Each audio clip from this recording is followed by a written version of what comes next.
he was upset by the whole situation. Because he was talking to me again, and he was crying, and he was scared. He was genuinely was scared for. Like I said, I can't even imagine how it must feel to have an allegation like that against you. And then, even though she's then said, oh no, it's not true, but then to disappear doesn't exactly look good.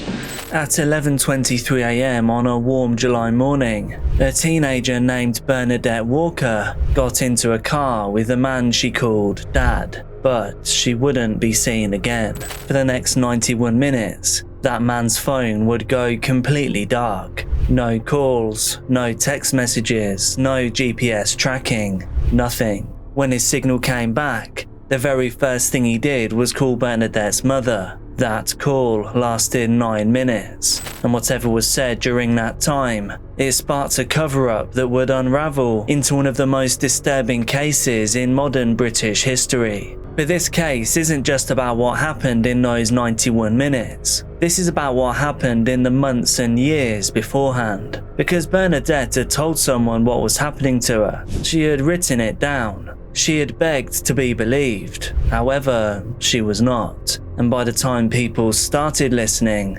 Bernadette was already gone. By the way, this is Dark Case, and you can call me Jack. I bring you rare and unseen true crime cases, as well as other things that you may later regret knowing, with multiple uploads every single week. So if that sounds like your kind of thing, then join the Dark Case family now by hitting subscribe and turning all notifications on. And now for today's silly little question: what's the funniest story you have from your time at school? Let me know down in the comments. All of your support on Patreon, as well as via channel memberships, are so appreciated, and I really can't thank you all enough. However, you know I'm still gonna say thank you. But now, on with the video. Bernadette Walker was 17. She was studying photography at Peterborough College, UK. She loved art and being creative. She wore thick-rimmed glasses. She would dye her hair a multitude of bright colours, and she enjoyed posting quirky videos online. To her friends in the outside world, she was known as B, but inside her home, she was someone else entirely. Bernadette was a child trying to survive a terrible secret. Scott Walker wasn't her biological father, but he had raised her, and she did call him Dad. He lived with her mother, Sarah Walker, and brother Anthony. And even after the romantic relationship between Scott and Sarah ended, they kept on sharing the same family home. To outsiders, it might have looked like a complicated but stable setup, but inside it was anything but. Scott had a history of violence. Bernadette's older brother Anthony would later say, "We kept going to the police. He used to only go for the younger ones because they couldn't open up about it properly."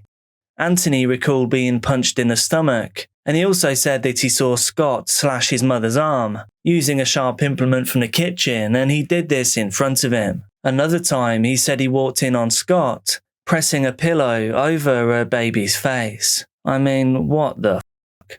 Mother Sarah later told police that Scott had threatened her with violence many times before, that he'd said that he'd kill her new partner and even slit the dog's throat. Still, no safeguarding action was ever taken. So with Sarah, the mother of the house, knowing how dark things were getting, somehow they still continued down that path. And in that haunting environment, Bernadette was hiding something even worse than that.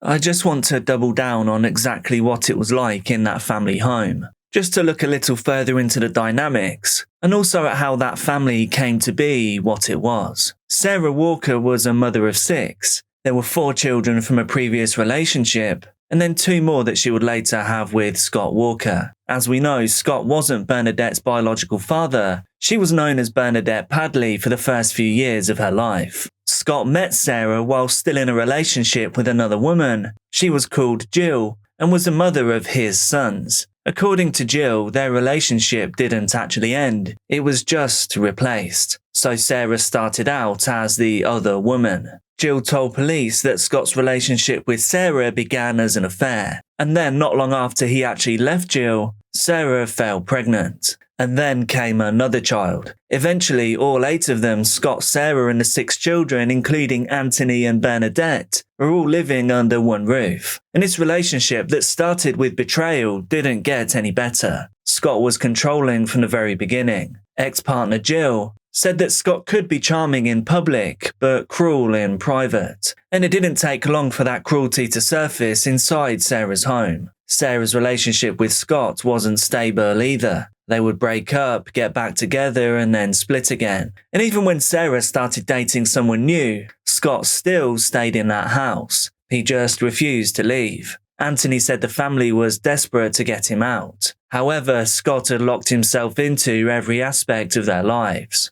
6 kids lived in that house, and not one of them was safe. It wasn't just dysfunctional, it was seriously dangerous. And honestly, it seems like the events in this video were just a matter of time. Scott had installed a camera in the family bathroom. He told authorities that he did it to catch her hiding sweet wrappers in the toilet roll. That's what he said, but Bernadette, now a teenager, knew what was happening, and she knew that this wasn't okay. But she also knew what would happen if she told the truth, because she'd already tried to do it once before, and her own mother did much worse than just not helping her. As a side note, researching this case made me feel claustrophobic and just so awful for Bernadette. I've covered over 300 cases now, but sometimes situations just hit me. And I think it's because this case is just so slow motion. It's just so drawn out and just so awful. I really feel for Bernadette. On the evening of July the 16th, just 2 days before she would disappear, Bernadette finally found the courage to speak out. She went to the one person a child is supposed to be able to trust. She told her mother about what was happening and made note of the interaction in her diary. It read, "He's been doing stuff to me. There was a camera in the bathroom or something. He's been videoing me and touching me, and it gets worse." So Bernadette outright told her mother that Scott Walker had in fact been doing terrible things to her over a number of years, that his behaviour had been getting worse and worse, more violating, more terrifying. Mother Sarah didn't believe her though. In fact, she called her a liar, and then she made things even worse for her daughter. Told my mum about my dad and the abuse. She called me a liar and threatened to kill me if I told the police. She said that the other kids matter more. I love feeling unwanted. I feel nothing right now because I always thought that mum would deal with it and it would all go away. But no, he's still here telling me I made it up. What kind of parent wouldn't believe their daughter? But it's fine. I'm going to pretend it's okay till I leave home. Then I will block them out of my life. I'd rather say I'm an orphan than say I have abusive parents who couldn't give a shit about me or what happens to me. If I was brave enough, I probably would have already left or just killed myself, Bernadette wrote. I find it so hard to think about how close Bernadette was to escaping. She was so close. Maybe 6 months or a year, and she would have been out of college and turned 18. But that's just fantasy at this stage.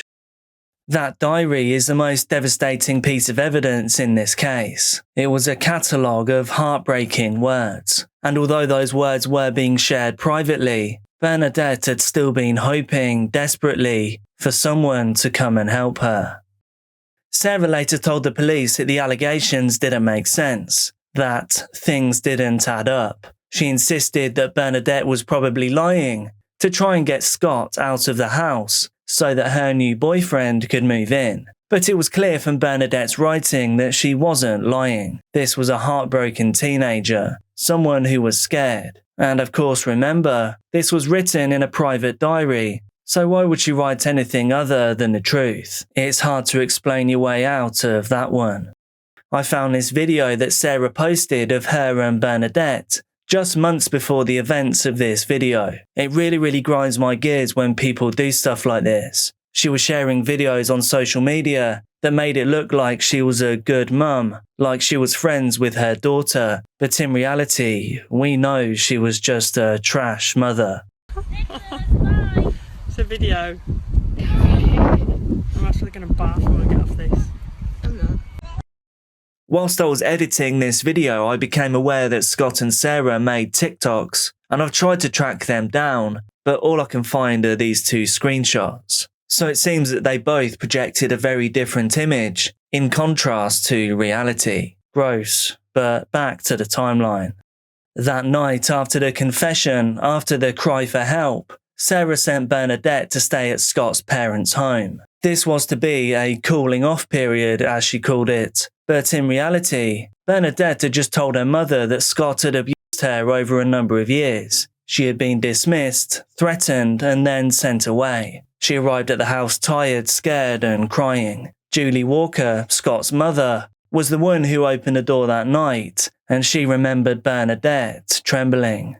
She was very upset, Julie later told the court. She was crying. She said that she wanted her mum to believe her. She kept repeating, "I'm not lying." But even here, in what was essentially her grandparents' house, Bernadette didn't feel that she could fully speak out. She told Julie that she couldn't go into details of what happened because she was her grandparent. Julie tried to ask her what the allegations were, but Bernadette said that she couldn't speak about them. So the teenager sat on the couch, holding back more tears. She didn't really eat. She didn't send text messages to her friends, and she didn't seem like herself anymore. She just said that it was bad, that she wasn't making it up, and then she curled up on the sofa and fell asleep. And the next morning, now July the 18th, 2020, she was described as visibly shaken. When Scott called to say he was going to come and collect her, Bernadette barely reacted at all. Julie watched her granddaughter grow more quiet and withdrawn. Before midday, Scott would turn up to the house to pick up Bernadette. Bernadette was still quiet, and her resignation said everything. And when Scott arrived,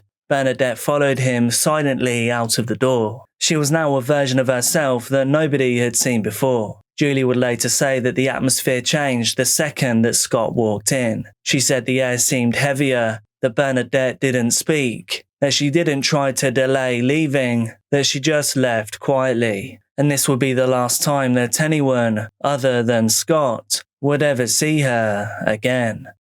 It's easy to look back at a tragedy and to point fingers at what should have been done. But in Bernadette's case, there were so many warning signs before she disappeared, and these were repeated. Almost every single one of these signs was missed or dismissed. Her older brother Anthony had tried for years to raise the alarm. He would later tell the court that Scott Walker had in fact attacked multiple family members. He said that he'd been a violent man. He said that the family had kept going to the police, but that nothing was done.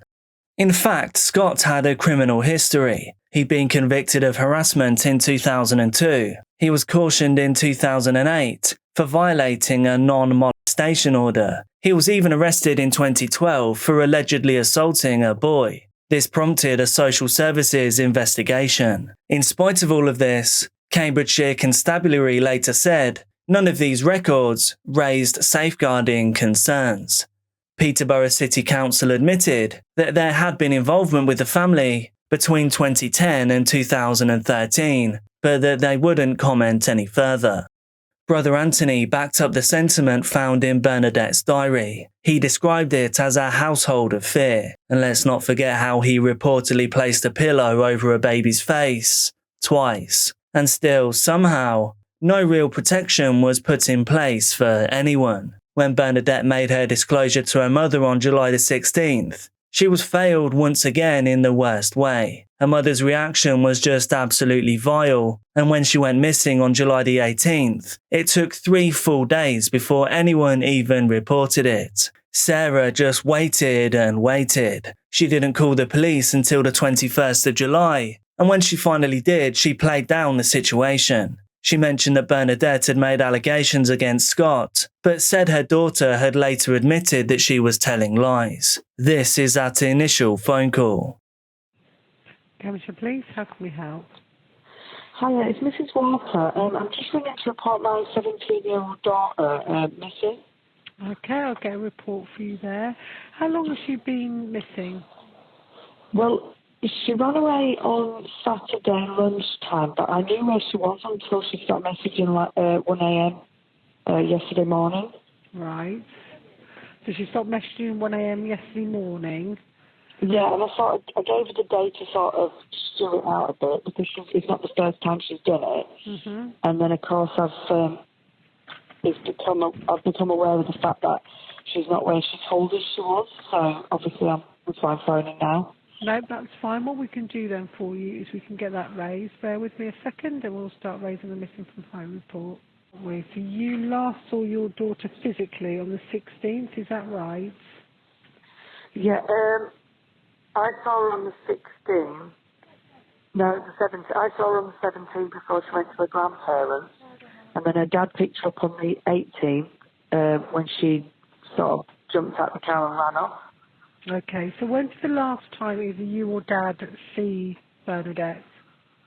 It was around, I'd say, 1 p.m. on the Saturday the 18th. Okay, and where was Bernadette at that point in time? Where was it she jumped out the car and ran off? I'm just asking her dad now. It was between Salters Way and Mount Stephen Avenue. It was around that area. Okay, pulled over. Where did she say she was going? She didn't. She just she was just. It was just talking to her about because there'd been a row and that's why she'd gone to the grandparents. And he just said, look, we'll go home. We can talk about things at home. And she went, I'm not going home. I've told you. And she just got out and ran. Okay. And he pulled over to roll a cigarette. Fine, but then you knew where she was, or you thought you knew where she was. Is that right? Yes, yeah. Where did you think she has been for the last couple of days? Well, she messaged me and said, I'm at Luke's, which is her ex-boyfriend. I'm just looking. I'm going to Luke's. That's what she said. At 1:27. Did you go to Luke's and see whether she was there, or did you make contact with Luke or his parents? I didn't know because his parents are Polish and she doesn't speak a word of English, but she's been to Luke's before and was confirmed that she's there. Like you took your daughter's word for that she was there. Is that right? I did, yeah. Because and what I did. Made you believe now that she's not there? Because one of my sons was messaging Luke and said, right, my sister, can you tell my sister to phone my mum? Because we were just communicating through text messages, and he went, can you tell my sister to phone my mum? And he went, well, tell her yourself. And he went, well, that's what I'm doing, I'm telling you to tell her. Well, why, what, and he said something along, what's it got to do with me? And he said, because my sister's there. And that's when Luke turned around and said, well, no, she's not actually, so what's going on? Okay, so where did she leave Luke's, or hasn't she been at Luke's at all? Well, I don't know whether he's just saying maybe she's there. This is why I thought it was best to okay. So have you been to Luke's house to see whether she's there? No, because I took her word that she was there, because last time she went there... Okay, but when you found out she wasn't there, have you attended Luke's house to see what he knows? No, I've spoken to him on Instagram through message, and he's assured me she's not there. And I spoke to a friend, Chloe, because I thought, well, that's the next part of call, and she's not there. So that, like I said, that's why I've decided to come to you guys rather than go knocking on people's doors. Because that's the problem with the worrying thing I've got with my daughter. If I knock on someone's door and she runs from there, where she was safe, then I don't know where she's going to be after that. And where did you find she's not at Luke's? I'm just going to go on Instagram now and find out when I message Luke. That was at 8:54 p.m. last night, and we thought she was at Chloe's by the time. Discovered she was not at Luke's at 8:45 hours on the 20th. No, that was PM. 8:54 p.m. 8:54 p.m. on the 20th. Yeah. On the 20th of the 7th. And then when did you contact Chloe? Well, at that point, I followed Chloe on Instagram, so the only access, that was the only contact I could get her through. And she didn't accept my request till this morning. And what did Chloe say this morning? Well, at 8:28 a.m. I messaged and said Bernadette's mum and asked about, and then she said, I'm sorry, but I haven't heard a thing from her. I messaged her 3 days ago and she hasn't replied. And then she said they'd messaged in the group chat, the college, because the college group have a chat. The college students have a group chat, sorry, that's what I mean. Okay, so let's just mention this because I want to get this across. The informant stated that her daughter Bernadette was there with her grandparents after an argument. Dad went to collect her on the 18th of the 7th, and as he pulled up in the car, she jumped out near Salters Way and Mount Stevens Avenue. Is that right? Yeah. Bernadette contacted them to say she was going to stay at Luke's ex-boyfriend. Informant discovered that she's not at Luke's at 20:58 on the 20th, and then she contacted another friend, Chloe, who stated that she's not heard from Bernadette for 3 days. Is that right? Yeah. Okay, let me just get that across the control room. In hindsight, I wish I'd phoned you guys a bit sooner, but I didn't want to push her away by, I don't know, stupid idea.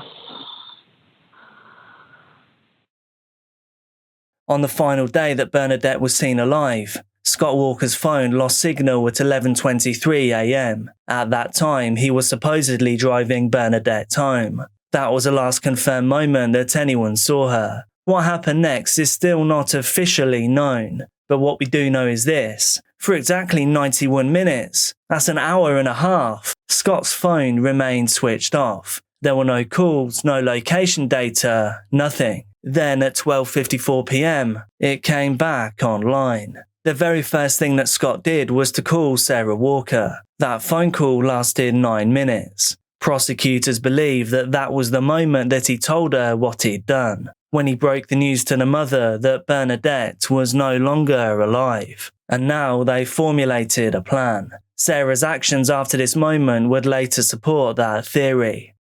In private, however, Sarah was acting very differently. Within hours, she was using Bernadette's phone to send fake messages. She logged in and out of Bernadette's Facebook account, doing this over and over again, checking for any activity. She messaged Bernadette's friends to say that she had run away. She sent text messages from the phone, pretending to be her daughter, saying, "Just need some time, I'll be back soon." There were messages saying that she was sorry for lying about the abuse, claiming that she now just needed time to herself. And then on the night of July the 22nd, Sarah Googled the words, "I think my partner knows where my missing child is." She would later claim that she was brainwashed, that she was scared of Scott, that she felt trapped in the lies that she'd helped him to create. But by this time, Bernadette was already gone, and every day that passed made the truth so much harder to uncover. Scott's official explanation was that Bernadette had simply run away from him. However, the location that Scott claimed she had run away from him at was vague at best. He said that he stopped the car to roll a cigarette and that Bernadette jumped out, that she then ran off and simply disappeared. However, police couldn't find any witnesses who saw a girl running. There was no CCTV to back up what he said. In fact, there was no trail whatsoever and no proof that Bernadette ever exited that car alive. When officers pushed Scott about the location, about that spot where Bernadette supposedly vanished, he drew a map, but said that he couldn't remember the exact place. He told the police that he had a lot on his mind, and he couldn't even say if she had her phone or her bag, so the runaway story was losing steam pretty quickly. Around 3 weeks after Bernadette went missing, Mother Sarah was still holding down the fort, trying her best to bat away any questions from the police. She was relaying the well-rehearsed answers that she and Scott had concocted. Here is a section from one of her police interviews, and I ask you, does this seem like the behaviour of a woman whose teenage daughter had just vanished without a trace? So it was about 1:30, 1:45 sort of time. Because I know it had been a good half an hour of his phone going to voicemail before he finally phoned me back. And he said, she got out of the car and ran off. Because I said, well, why's your phone off? He went, it's dead. And he says, I left it, it dropped into the footwell of the car when they got out. And I went, what do you mean got out? He went, she ran off. He said, I pulled over for a cig. He says to roll the cigarette because his window's broke on that side and he doesn't smoke in the car anyway. He said, I pulled over to have a cigarette and she got out and she just ran off. Anything about her or her? Well, no, because at the time I said, well, what have you said to her? That was the first thing I said, what he said. And he went, oh, nothing. And then when he's got back, he sort of rerun through what he told me on the phone. And I was like, oh, right, okay, well, let's give her a couple of hours to see if she messages. And of course she did. So that sort of set my mind at ease straight away. What time did she message? Must have been about...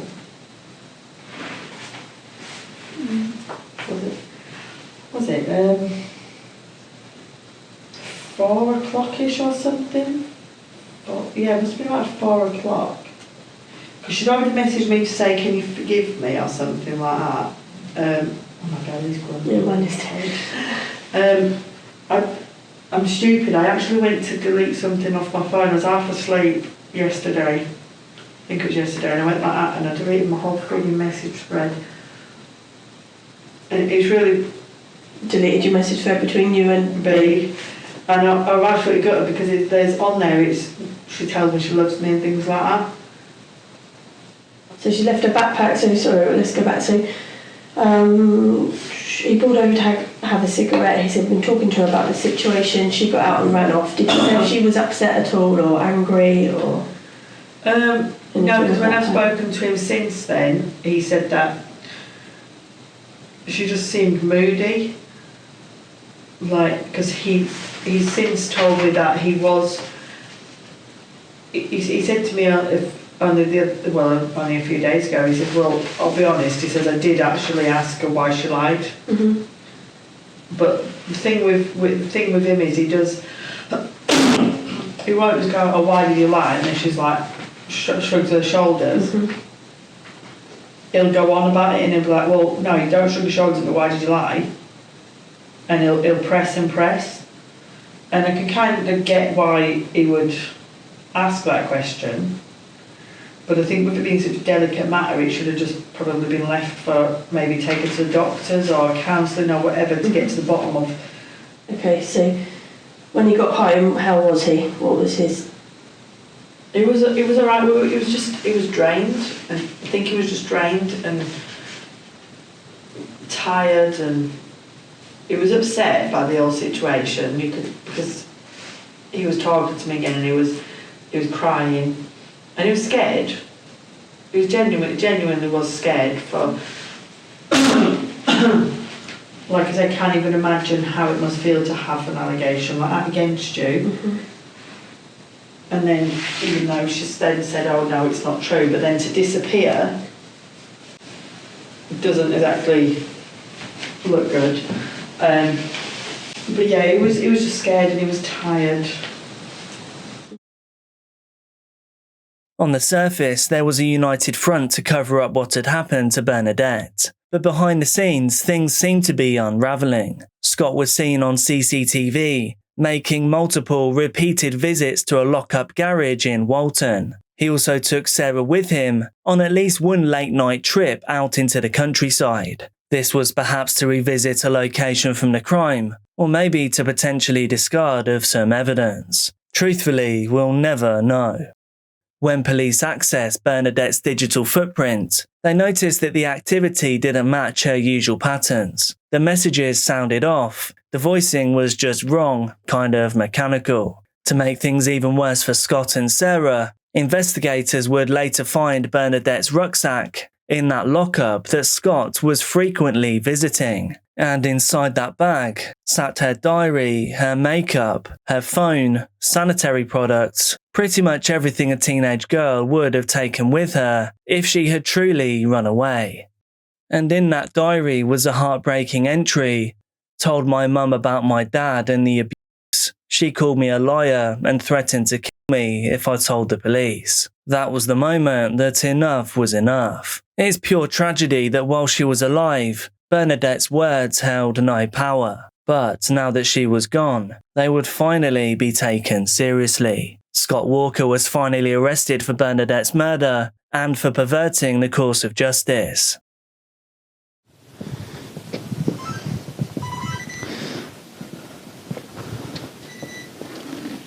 Come on.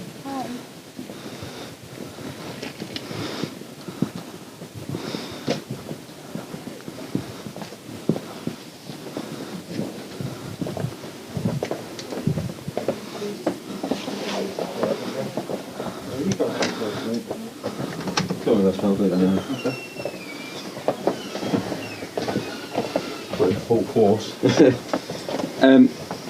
Just a fair word, that's alright. Yeah. So that's it, yeah. So that's it. So it's 5 minutes past 2 on arrest on suspicion of sexual assault with a child, uncontrolled and coercive behaviour. Okay. Right. That was safe. Very harm to don't mention one question. Something that should later on in court. Anything you do so make it evidence. Okay. Right. So if you arrest is protect a vulnerable person. All right. Right. We'll get at the station. We'll explain to you. Silence will explain to you what will happen from there. Yeah. Just Can I just see Sarah? No, not at the moment. No. No. We'll explain to her what's happened. So from now on, what's you're in on today. Alright? We'll explain to them once you get to Yeah, I know, custody. but it's all kids. I appreciate that. That's why we want to get you clearer as quickly as possible. And saying it's distressing, Scott, but what you're going through is procedure we have to go through. Alright? Yeah. I mean, we know all about the accusations and stuff. What you need to do is let my colleague give you a search, okay? This is where we explore it properly, okay? We can tick off some boxes, etc. Yeah. Like, Just remind you, Scott, you are under caution, so anything you do say, maybe Yeah, I understand all that. Yeah, well, I'll be able to have a smoke before. we'll let you have a smoke before you go in, alright? Mother Sarah was also arrested for assisting in the cover-up. At trial, Scott continued to claim that Bernadette had simply run away. However, he offered no explanation as to why she hadn't used her bank card or social media since the day that he picked her up. In reality, this case was pretty cut and dry, apart from one thing. Police still didn't know the whereabouts of Bernadette's body, and Scott still refused to tell them. In July of 2021, the jury found Scott Walker guilty of murder. He was sentenced to life in prison with a minimum term of 32 years. Sarah received 6 years for perverting the course of justice. Judge Justice McGowan addressed Scott directly, saying, "Your refusal to reveal the location of Bernadette's body means she can't be shown the respect that she deserves. Cruelest of all, it means some members of her family may go on hoping that she might come back." However, that long sentence meant pretty much nothing, because Scott Walker's time on this earth would come to an end in December of 2023. He never told anyone where Bernadette was buried. The inquest into his passing is still open, so I really don't know what happened, but fingers crossed it was something really bad. Anthony Walker still fights on bravely in his sister's memory. He never believed she ran away. He never stopped telling the truth. "I won't stop until I know the answer," he said. "I'll keep searching, because she doesn't deserve to be lying in a ditch somewhere." He called the man who took his sister a coward. He said he feels robbed, not just of a sister, but of a future that they had planned to share. The police say that their investigation remains open, but the truth is, until Bernadette is found, until she is laid to rest, none of this will ever truly be over. Be careful out there, and I'll see you soon.